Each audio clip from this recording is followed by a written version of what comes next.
मैं दीपेन सिंह कुशवाहा, आपके अपने चैनल जीवन स्टडी में स्वागत है। आज हम लोग जीडी एसएससी जीडी का प्रैक्टिस सेट अगला करने जा रहे हैं। तो उसमें क्या क्वेश्चन रहेंगे, तो अभी तक जिन लोगों ने वीडियो को लाइक नहीं किया है, चैनल को सब्सक्राइब नहीं किया है और बेल आइकन को नहीं दबाया है, तो ज़रूर से दबा दें, जिससे क्या हो आपको नोटिफिकेशन मिल सके। और जो लोग पीछे के वीडियो नहीं देख रहे हैं, वो वीडियो ज़रूर देखें, जिससे आपको उन नॉलेजों के साथ साथ आपको कंप्लीट नॉलेज हो सके, जिससे आप पेपर में कुछ कर सकें, कामयाब हो सकें। तो हम उसी टॉपिक को आगे बढ़ाते हुए जो पहला क्वेश्चन है, पहला क्वेश्चन स्क्रीन पर आ चुका होगा और वो क्वेश्चन है, जब दो या दो से अधिक प्रतिरोधों को एक साथ दो बिंदुओं के बीच जोड़ा जाता है तो वे किस प्रकार जोड़े जाएंगे। तो ऑप्शन दिया गया, उसमें बताएं जरा कमेंट करके। ऑप्शन दिया लाइन के रूप में, आपस यानी आर पार के रूप में, श्रेणी के रूप में या समांतर के रूप में। श्रेणी के रूप में या समांतर के रूप में। तो हम बात करें अगर हम, तो किसके रूप में कहेंगे,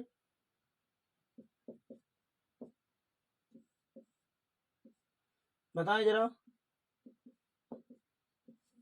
किसके रूप में कहा जाएगा। तो अगर हम बात करें क्या होता है प्रतिरोधों का क्रम, प्रतिरोध क्रम क्या होता है।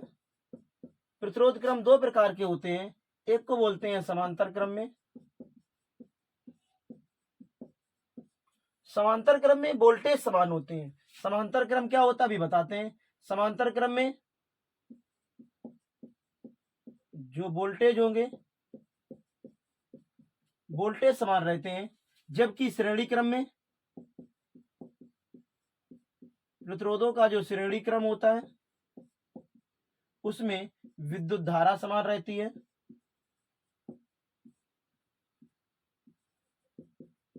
उसमें विद्युत धारा समान रहती है, यानी कह सकते हैं इसमें वोल्टेज समान होगा, इसमें विद्युत धारा समान होगी। किस तरह से श्रेणी क्रम और समांतर क्रम होते हैं। अगर हम किसी परपथ को बनाना चाहें,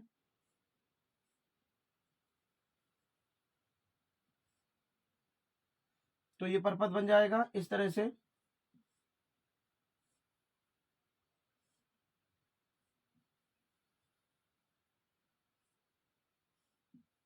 बीच में ये बना दिया। ये किस में है, जैसे मैंने कहा R1 है, ये R2 है और ये R3 है। तो ये परपथ जो है ये समांतर क्रम में है। अब ये पूरी बात करेंगे समांतर क्रम में। दूसरी बात करें अगर हम कहें श्रेणी क्रम में, क्या है श्रेणी क्रम में, यहां से विद्युत धारा जा रही है, एक प्रतिरोध लगा, दूसरा प्रतिरोध लगा, तीसरा प्रतिरोध लगा, R1 कह सकते हैं, R2 कह सकते हैं, R3 कह सकते हैं।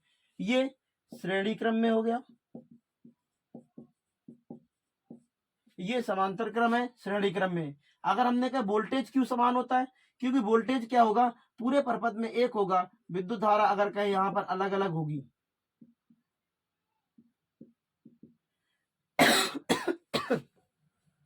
यहां पर विद्युत धारा सभी के लिए समान हो जाएगी।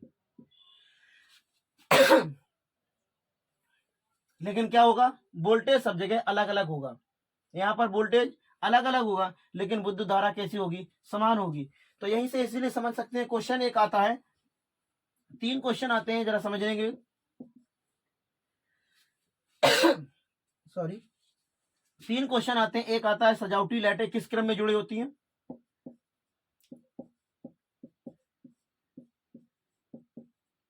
सजावटी लाइट किस क्रम में जुड़ी होती है। दूसरा आता है घरों के उपकरण किस क्रम में जुड़े होते हैं। इसका तीसरा क्वेश्चन आता है रोड लाइट, जो रोड लाइट होती हैं वो किस क्रम में जुड़ी होंगी।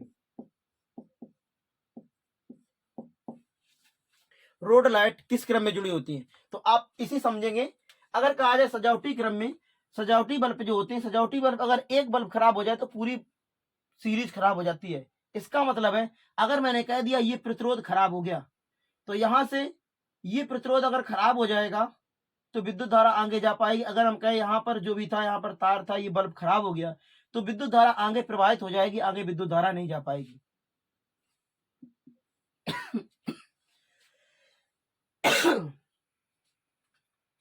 विद्युत धारा आगे जा नहीं पाएगी। इसका मतलब सजावटी लाइटें जो लगी होती हैं वो किस क्रम में लगी होती हैं, वो लगी होती है श्रेणी क्रम में।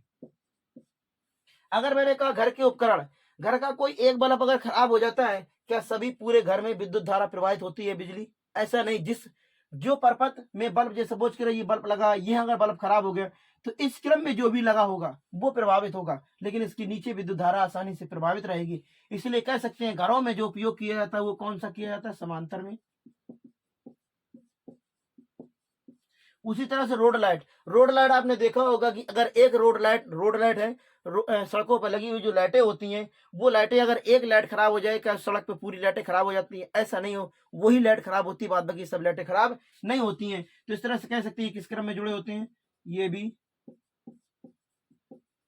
समांतर क्रम में जुड़े होते हैं। तो याद रखना, तो आंसर उसमें क्या था, जब उसमें लिखा था दो से अधिक प्रतिरोधों को जब एक साथ दो बिंदुओं के बीच में जोड़ा जाता है तो किस क्रम में जुड़े होते हैं।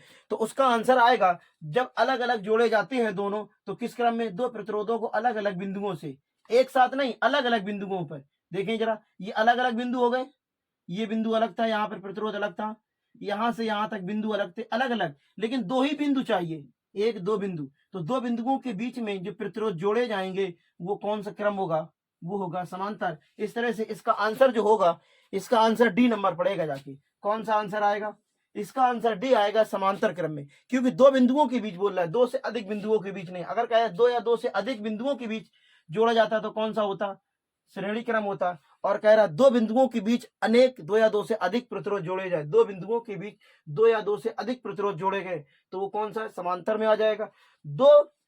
दो या दो से अधिक बिंदुओं के बीच में अनेक प्रतिरोध जोड़े जाए तो वो कौन सा होगा, श्रेणी क्रम में होगा। तो याद रखना, शब्दावली को ध्यान रखना, तो इस तरह से उसका आंसर क्या आ जाएगा, डी आंसर होगा। ठीक है, आगे बात करें, अगर अगला क्वेश्चन है, अगला क्वेश्चन देखेंगे, स्क्रीन पर आ चुका होगा। लिखा है हरमंटन हवाएं किस महासागर में चलती हैं। तो हरमंटन हवाएं किस महासागर में चलती हैं, उसमें ऑप्शन दिए गए हैं। तो ऑप्शन आधार पे जरा आंसर बताने की कोशिश करें, कमेंट देखकर, तब तक हम बताते हैं। अभी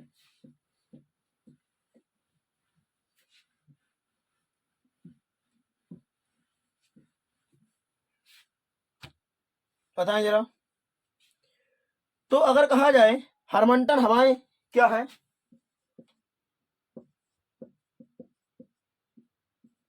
जो हरमंटन पवने हैं, ये पवने क्या होती हैं, तो याद रखना ये पवने सहारा मरुस्थल पर मिलती हैं।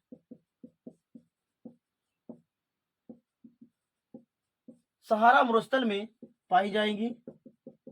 अगर कहा जाए किस मरुस्थल पाई जाएंगी, तो इस तरह से आंसर अगर कह सकते हैं तो इसका आंसर होगा जाके कौन सा, सी नंबर। आंसर कौन सा होगा जाके, आंसर होगा सी नंबर।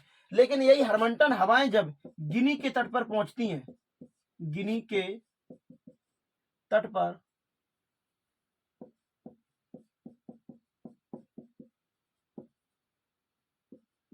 गिनी के तट पर पहुंचती हैं तो इन्हें क्या कहा जाता है, तो उन्हें डॉक्टर हवा कहते हैं। क्या कहते हैं, तो इन्हें डॉक्टर पवने कहते हैं। क्यों कहते हैं, डॉक्टर पवने कहते हैं, क्योंकि ये क्या होती हैं, स्वास्थ्य के लिए लाभदायक होती हैं। क्योंकि ये स्वास्थ्य के लिए लाभदायक होती है, याद रखना। इसीलिए इन्हें क्या कहते हैं, डॉक्टर पवने कहते हैं। क्वेश्चन आ जाए डॉक्टर पवने किन हवाओं कहते हैं, तो हरमंटन हवाओं को। और कहा जाए किस मरुस्थल मिलेगी, तो किस मरुस्थल मिलती है, तो ये मिलती है सहारा मरुस्थल में।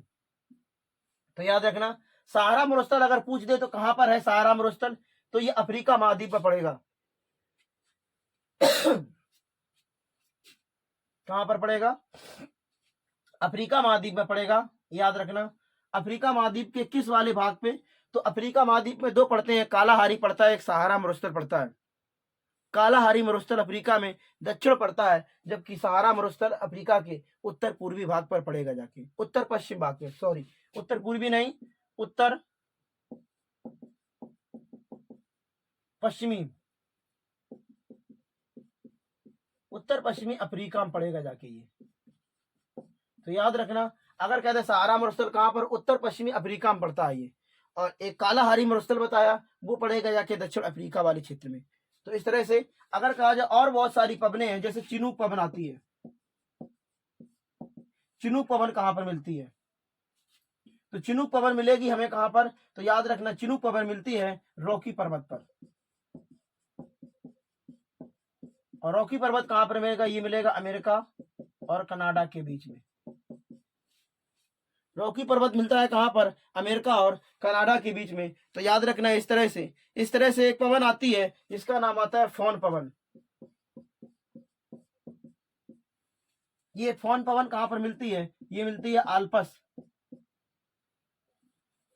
कहां पर मिलेगी? आल्पस पर्वत पर। इसी तरह से भारत में एक पवन आती है लू, जो गर्म हवा होती है। ये कहां पर मिलेगी? ये मिलती है भारत में। भारत में कह दे तो उत्तर भारत की बात करेंगे। उत्तर भारत में कौन सी पवन मिलेगी? इस तरह से याद रखना। तो हरमंटन हवाएं कहां पर मिलती हैं? सहारा मरुस्थल मिलती हैं। और चिनूक हवाएं कहां पर मिलती हैं? रॉकी पर्वत पर मिलती है। फोन हवाएं कहां पर मिलती हैं? आल्पस पर्वत पर मिलेंगी। तो इस तरह से याद रखना एक पर हवा मिलेगी जिसका नाम आता है सिरोकू। कौन सी मिलेगी? सिरोकू एक पवन मिलती है। सिरोकू पवन कहां पर है? सिरोकू पवन ये मिलती है, ये भी सहारा पवन, सहारा मिलेगी, लेकिन इसे कहा जाता है रक्त पवन कहा जाता है। रक्त की वर्षा करने वाली पवन। रक्त की वर्षा करने वाली सिरोकू को इसलिए कहा जाता है क्योंकि ये सहारा मरुस्थल से धूल को कह सकते हैं बालू को लेकर जाएगी और इटली में वर्षा होती है, और उसके साथ में वर्षा पानी के साथ वो बालू मिल जाती है और वहां पर लाल वर्षा के रूप में होता है, इसलिए रक्त की वर्षा कहते हैं। तो रक्त की वर्षा अगर कहा जाए कौन सी पवन करती है तो उसका नाम क्या आएगा? तो याद रखना कौन करती है? तो उसे कहते हैं सिरोकू पवन। ये भी कहां पर मिलती है? सहारा मरुस्थल मिलेगी। सहारा मरुस्थल में। और कहां पर करती है? ये इटली के पास में करती है। कहां पर? इटली में रक्त वर्षा करती है।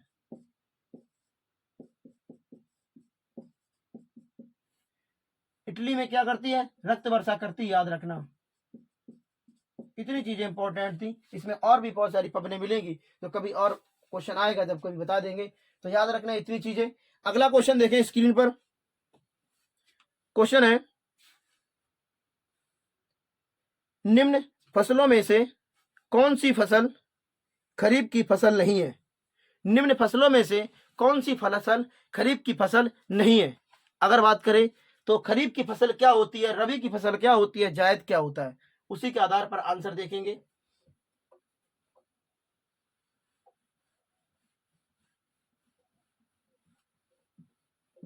आप लोगों ने कमेंट दिया होगा कुछ, तो देखें जरा। अगर कहा जाए रबी खरीफ की फसल क्या होती है, सबसे पहले कौन सी फसल आती है? पहले आती है खरीफ की फसल। इसके बाद आती है रबी की फसल। इसके बाद आती है जायद।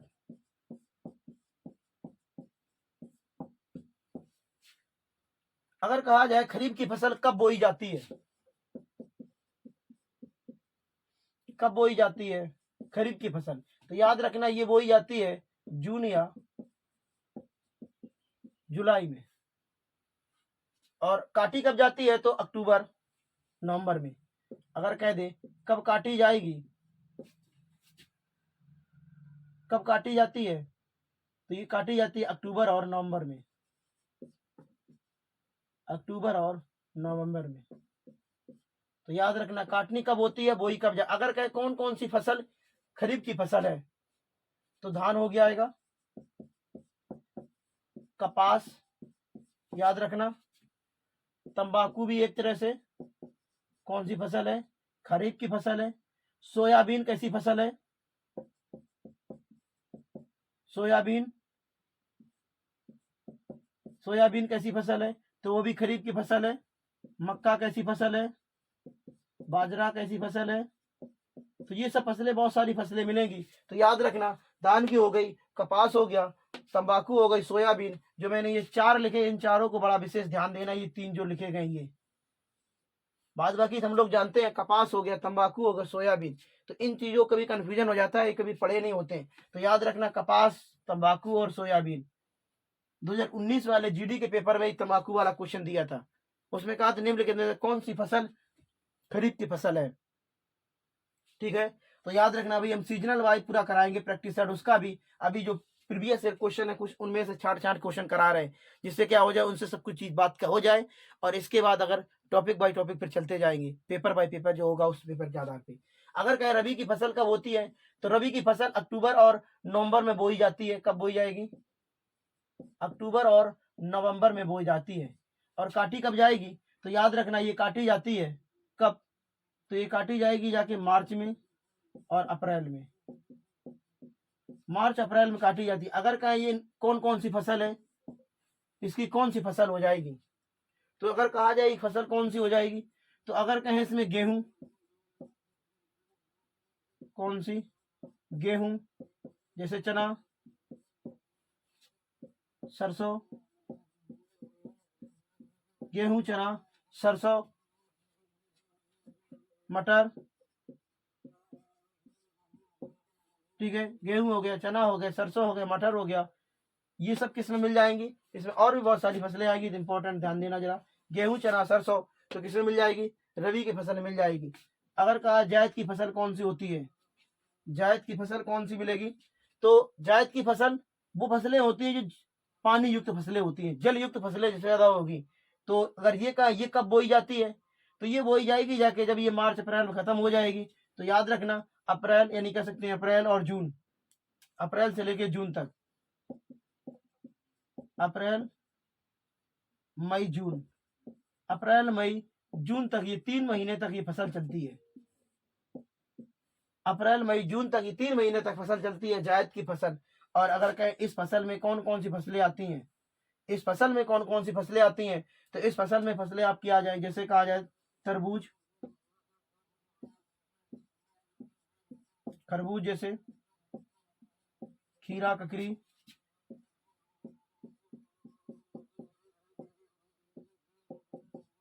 खीरा, ककड़ी। तो इस तरह से वो फसलें जो जलयुक्त फसलें होती हैं, इसमें कौन सी फसलें आती हैं? जलयुक्त फसलें। जलयुक्त फसलें किसमें मिल जाएंगी? जलयुक्त फसलें जो होंगी वो किसमें मिल जाएंगी? वो जायद में ही होंगी।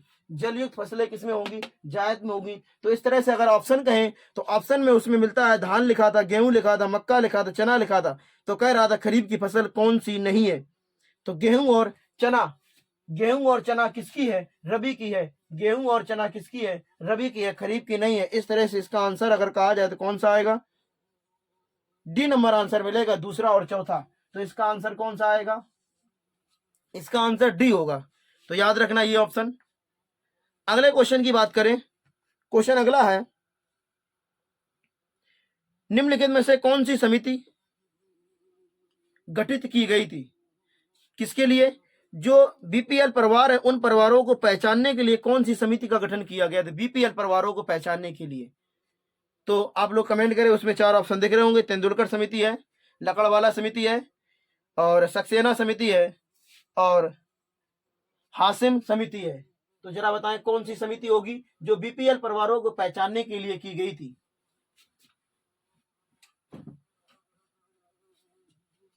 बीपीएल परिवारों को पहचानने के लिए की गई थी। बीपीएल परिवार क्या होते हैं? एपीएल, बीपीएल क्या होता है, पहले इसको देख लेते हैं। एपीएल क्या होते हैं और बीपीएल क्या होते हैं परिवार?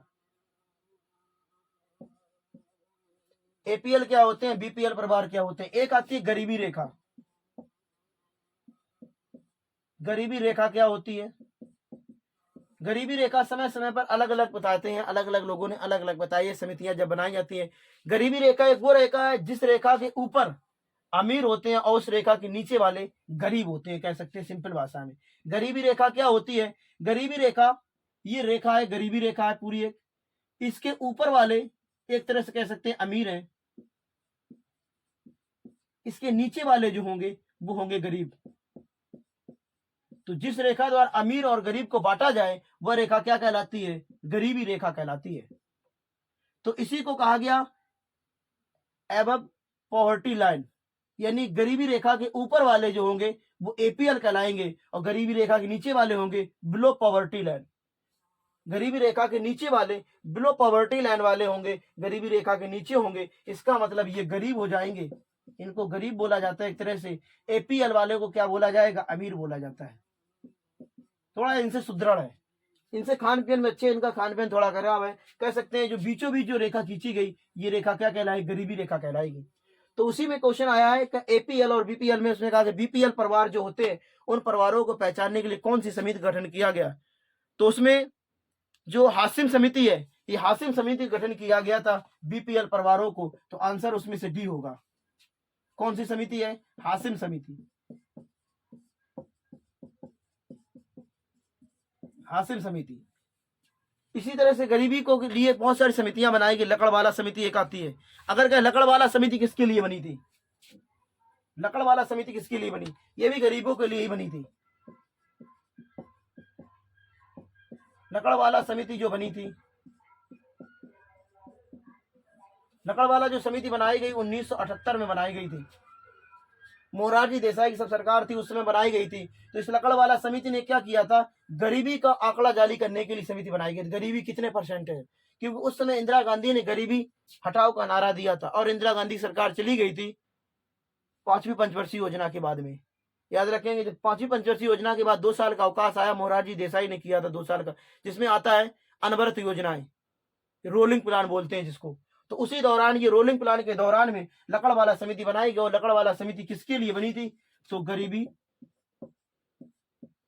का आकलन करने के लिए, गरीबी की गणना करने के लिए, यानी कितने लोग गरीब हैं उसका गणना करने के लिए समिति बनाई गई थी। तो याद रखना, एक आती है सुरेश तेंदुलकर समिति।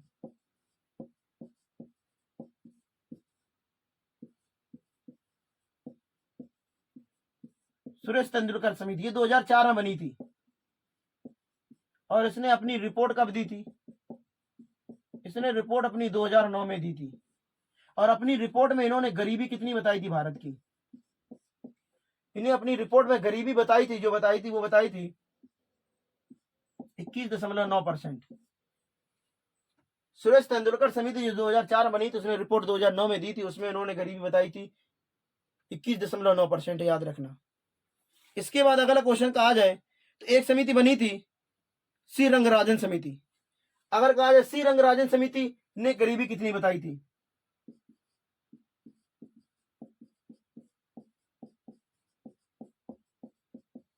क्वेश्चन इतना ही आता है, सी रंगराजन समिति ने गरीबी कितनी भारत की बताई थी। सी रंगराजन समिति ने गरीबी जो भारत की बताई 29.5% बताई थी। कितनी, 29.5% बताई थी सी रंगराजन समिति ने। तो याद रखना। इसके बाद में एक समिति और बनती है और उस समिति का नाम आता है, या कह सकते हैं वर्तमान में जो नीति आयोग ने एक आंकड़ा जारी किया था, नीति आयोग का वर्तमान का आंकड़ा अगर कहा जाए, नीति आयोग ने बहुआयामी गरीबी सूचकांक जारी किया था। नीति आयोग द्वारा अगर कहा जाए वर्तमान में 2021 का है, 2021 में भारत की गरीबी कितनी बताई, भारत की गरीबी कितनी बताई 2021 में, तो ये बताई 25.1%। 25.1% नीति आयोग ने 2021 में भारत गरीबी ये बताई, सुरेश तेंदुलकर ने बताई और अगर का लकड़वाला समिति ने बताई। तो याद रखना ये समितियों की कितनी कितनी कितनी गरीबी बताई। तो अगला क्वेश्चन अगर कहा जाए, अगला क्वेश्चन स्क्रीन पर आ चुका होगा। क्वेश्चन है, सरकारिया आयोग निम्नलिखित में से किसकी समीक्षा करने के लिए बनाया गया था। सरकारिया आयोग निम्नलिखित में से किसकी समीक्षा करने के लिए बनाया गया था। ऑप्शन दिया गया, जरा पहचान के बताएं, बताएं जरा।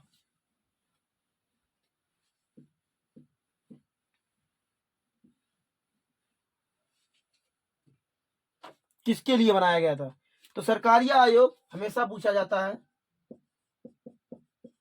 अगर कहा जाए सरकारिया आयोग जो बना था वो बना था केंद्र और राज्य के बीच संबंध के लिए, यानी केंद्र और राज्यों के बीच संबंध जो होगी, केंद्र राज्य की जो शक्तियां हैं उन शक्तियों के बंटवारे के लिए बनाया गया था। तो इस तरह से आंसर अगर कहा जाए तो आंसर इसमें आएगा केंद्र और राज्य के बीच केंद्र और राज्यों के मध्य बनाया गया था। इसका आंसर सी नंबर होगा जाके।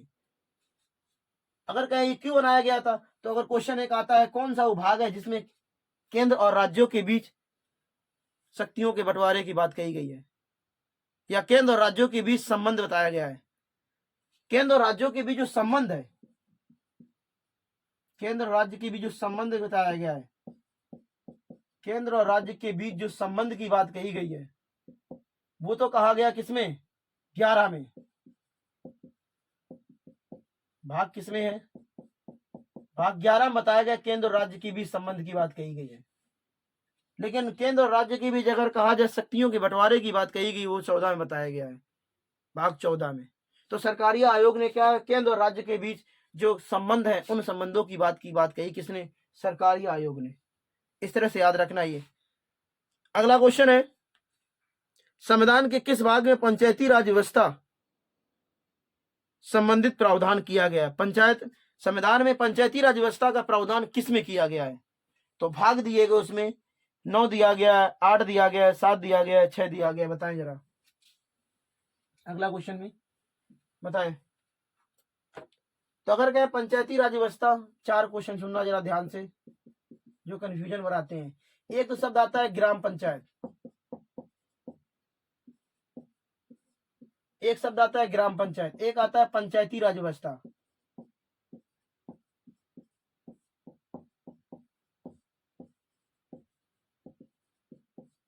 एक आता है नगर पंचायत,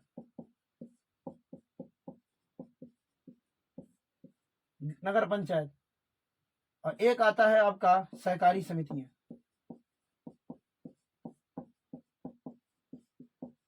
ये 4 क्वेश्चन ध्यान से सुनना।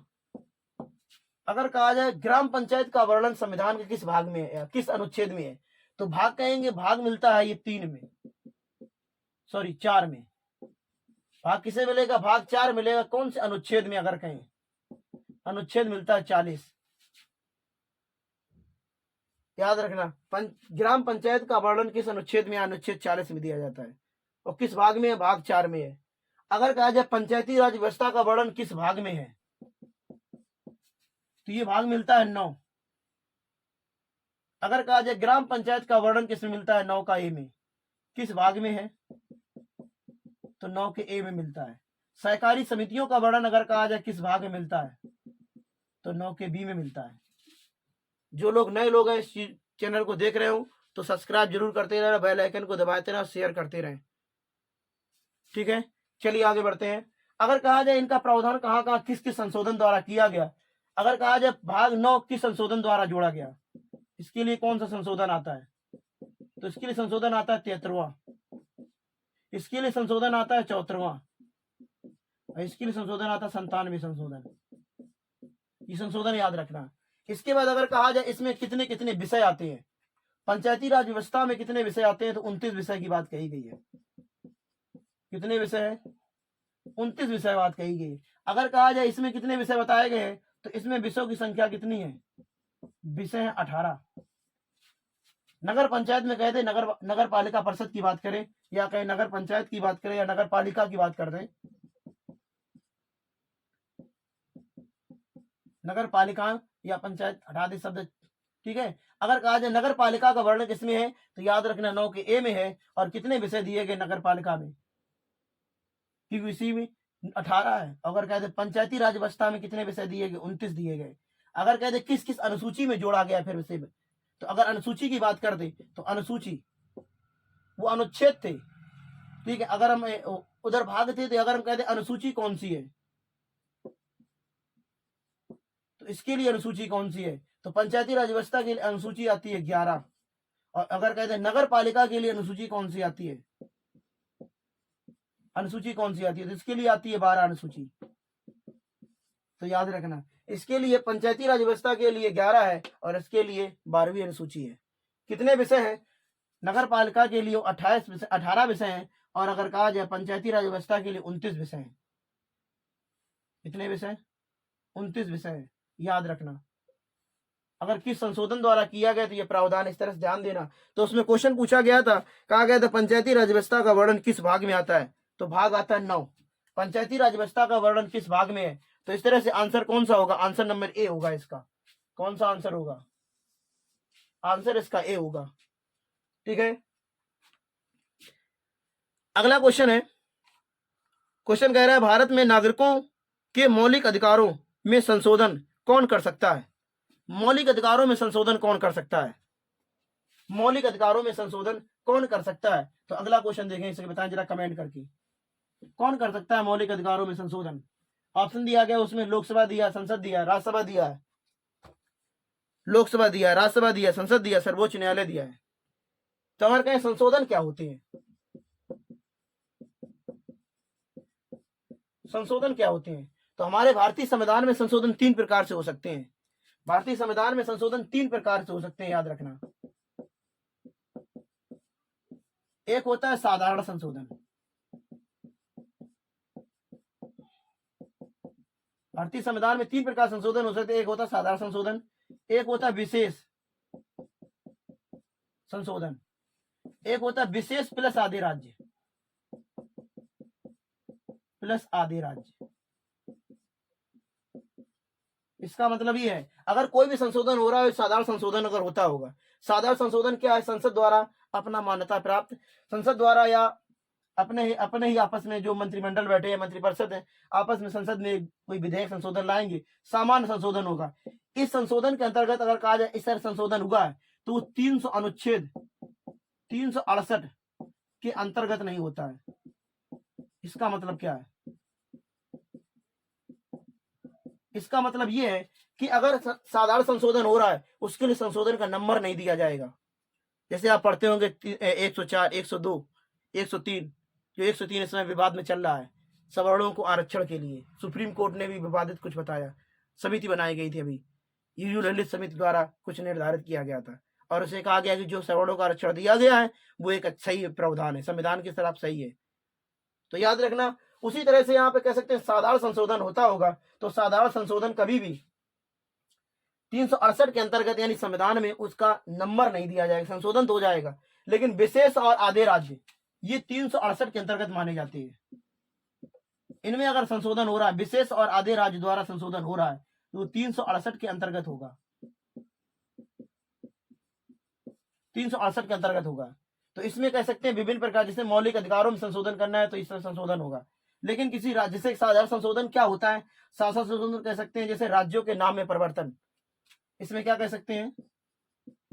राज्यों के नाम में परिवर्तन कहें, तो राज्यों के नाम में अगर परिवर्तन हो रहा है, कोई संशोधन नंबर नहीं मिलेगा, संशोधन माना जाएगा, नंबर नहीं मिलेगा। जैसे राज्यों की सीमा विभाजन करना, वो सब इसी के अंतर्गत आ जाएगा। तो याद रखना, अगर कहें विशेष राज्य और विशेष क्या है, तो मूल अधिकारों में संशोधन कौन कर सकता है? तो संशोधन करता कौन है? संशोधन करता है संसद। कौन करेगी? चाहे कभी किसी का हो, किसी में भी संशोधन करना हो, हमेशा कौन करेगी? संसद ही करती है। तो इसका आंसर कौन सा आ जाएगा?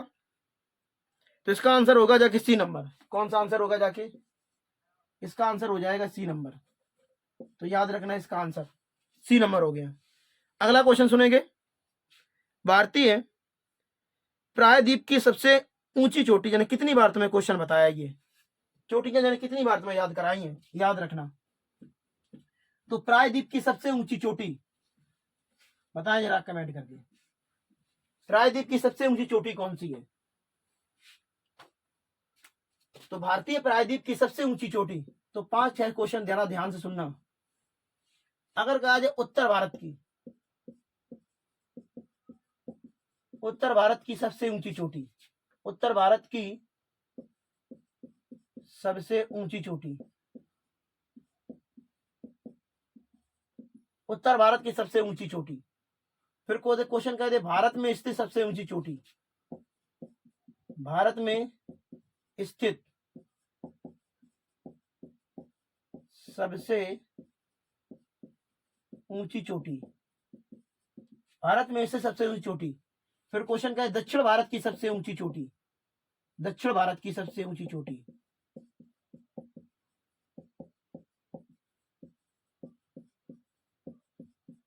सबसे ऊंची चोटी,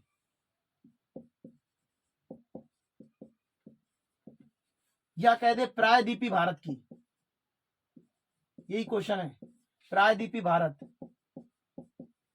की सबसे ऊंची चोटी।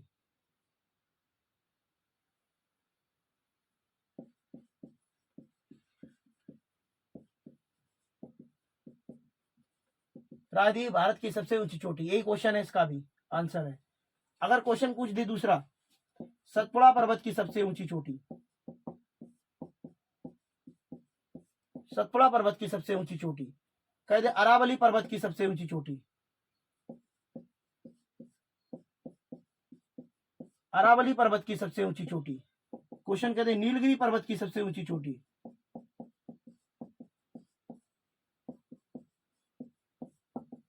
नीलगिरी पर्वत की सबसे ऊंची चोटी। तो और भी बहुत सारी चोटियां हैं, जैसे कहते पूर्वोत्तर भारत की सबसे ऊंची चोटी, पश्चिम भारत की सबसे ऊंची चोटी। जो अभी बता रहे हैं इन चोटियों को जरा ध्यान से सुनना है। अगर कहा जाए उत्तर भारत की सबसे ऊंची चोटी, वो आती है केटू गॉडविन ऑस्टिन। विश्व की सबसे ऊंची चोटी माउंट एवरेस्ट, लेकिन कहा अगर उत्तर भारत की सबसे ऊंची चोटी कौन सी है, केटू गॉडविन ऑस्टिन। अगर कहते भारत में स्थित सबसे ऊंची चोटी, तो ये मिलेगी कंचनजंगा, ये सिक्किम में है। कहां पर पड़ेगी, सिक्किम में। ये पड़ेगी जाके कहां पर, लद्दाख वाले क्षेत्र में, लद्दाख के कौन से, पीओके वाले क्षेत्र में, लद्दाख के पीओके वाले क्षेत्र में पड़ेगी जाके केटू गॉडविन ऑस्टिन। अगर कहे दक्षिण भारत की सबसे ऊंची चोटी या प्रायद्वीप भारत की सबसे ऊंची चोटी, तो अनाईमुडी,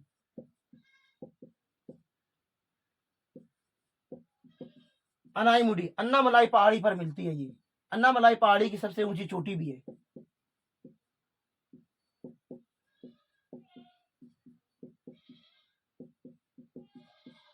अन्नामलाई पहाड़ी की सबसे ऊंची चोटी कह सकते हैं, या प्रायद्वीप भारत की सबसे ऊंची चोटी, तब भी आंसर यही है। अगर कहते सतपुड़ा पर्वत की सबसे ऊंची चोटी है, तो धूपगढ़ है, धूपगढ़ सतपुड़ा पर्वत की सबसे ऊंची चोटी। और धूपगढ़ किस पहाड़ी की मिलेगी, इसमें भी 3 पहाड़ियां मिलती हैं, राजपीपला मिलती है, महादेव मिलती है, महकाल मिलती है। तो ये मिलेगी महादेव की, महादेव पहाड़ी की सबसे ऊंची चोटी है। अगर क्वेश्चन कहते अरावली पर्वत की सबसे ऊंची चोटी, अरावली पर्वत की सबसे ऊंची चोटी मिलेगी गुरु शिखर,